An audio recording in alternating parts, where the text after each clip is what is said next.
qanaqa bizga ishga qabul qilish tartibi qanaqa? Ariza taqdim qilasiz.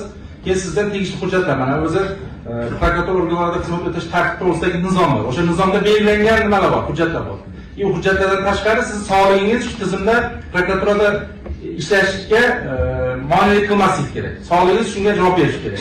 Eng asosiy talab keyin hujjat topshirganingizdan keyin 3 etapda tanlov amalga oshiriladi. Birinchi maxsus tekshiruv. Sizni shaxsingiz o'rganiladi. Maxsus tekshiruvdan o'tgandan keyin ikkinchi etap test sinovlari bo'ladi. Test sinovlari ham ikkita bo'ladi. Birinchisi psixologik test amalga oshiriladi. Psixologik testdan keyin maxsus nimalar bo'yicha, fanlar bo'yicha test savollar. Unda 50 ta savol bo'ladi. Psixologik testda IQ darajangiz aniqlanadi.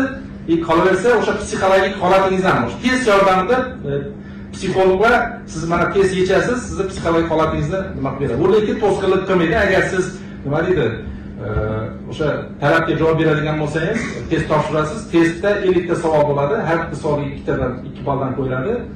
56 o'rindan yuqori ball olgan, keyin 3-bosqichga qabul qilinadi. 3-bosqich nima? Og'zaki komissiyada savol-javob bo'ladi. Endi o'sha agar test savollaridan, o'sha psixologik testdan, maxsus tekshiruvlardan o'tib olgan bo'lsangiz, bu yerda bilimingiz bo'lsa, u oddiy mana shu o'zingiz o'qiyotgan fanlardan savol beriladi. Shu savollarga javob bersangiz hech qanaqa nima yo'q, prokuratura organlariga ishga qabul qilinadi.